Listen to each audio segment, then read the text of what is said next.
Most homeowners don't wake up one morning and decide they need to make a big change. Usually it starts much smaller than that. A question, a feeling, or a quiet moment of wondering, is this home still working for me? Question number 1. Does your home still support how you live today? Start with the layout. Take the kitchen, for example. Can you easily reach what you need? Are some things stored higher than they used to be? Do you hesitate now to use a stool or a ladder because you've noticed dizziness that wasn't there before, or you're simply less comfortable taking that risk? On the other hand, are the lower cabinets harder to get to? Do your knees or back make bending uncomfortable in ways that it didn't used to? These are small things, but they show up every day. Now think about maintenance. There are things you may still handle comfortably: cleaning, sweeping, light household fixes. There may also be things you've decided you probably shouldn't be doing much longer: cleaning gutters, washing high windows, and then there are the things you still enjoy but may need help with. Holiday decorating is a great example. You might still love choosing the tree, placing the ornaments, and deciding where everything goes. But chopping the tree down or getting it down from storage, lifting it into place, or handling outdoor lights may be better shared or supported with someone else. Finally, consider personal support, not because it's needed now, but because understanding future needs matter. Things like dressing, cooking, eating, or bathing. Knowing what kind of help might eventually be required creates options, and options create peace of mind. Question 2. Will this home still work for you in 5 or 10 years from now? The first question helped you notice things that aren't working as well today as they once did, or things you sense may become harder in the near future. In this question, we're simply asking you to look a little further out. You don't need to spend a lot of time on this question, but your experience, perspective, and what you've seen others go through make you the best person to think it through. Think about your home as it is today: stairs, hallways, bathrooms. Could everyday spaces adapt if they needed to? Could a bedroom work on the main level? Could a bathroom be modified without major disruption? Now think beyond the walls: parking, driveways, paths to the front door.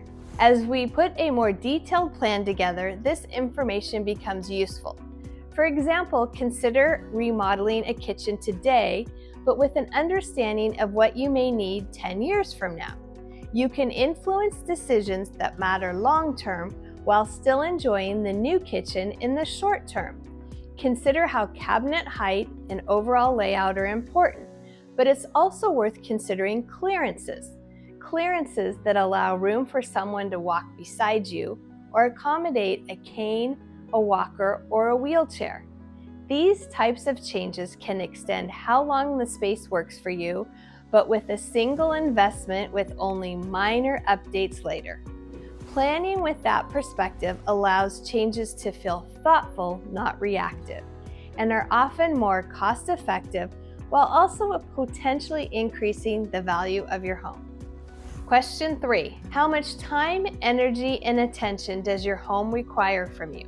Every home asks something of its owner. The question isn't whether you can keep up with it, it's how much space it takes up in your life. Projects that linger, things that need scheduling, tasks that stay in the background. How much of your week is spent managing the house, planning, coordinating, deciding what comes next? And this question isn't about giving up anything, it's about balance between independence, ease, and time for the things that matter most to you. Question 4. How does your home fit into your overall financial picture? This isn't about what your home is worth, it's about how flexible that worth is. For some people, a home represents stability and comfort, and that's exactly what they want.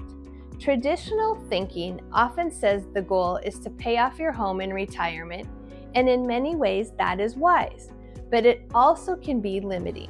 Some people use tools like reverse mortgages, Others rely on home equity lines of credit or cash out refinances. These are levers, not recommendations. The question isn't what your home is worth, it's how that value fits into your life and how flexible you want it to be. Question 5. If something changed unexpectedly, would there be a clear plan? Not a perfect plan, just a clear one. When moments like that arise, clarity matters. Having thought things through ahead of time can make decisions feel calmer and less rushed. Plans evolve, circumstances change. But having a starting point creates confidence. We created a free questionnaire you can work through at your own pace. You can use the button at the end of this video to go directly to the Baby Boomer resource page on our website. But for now, it simply starts with these 5 questions.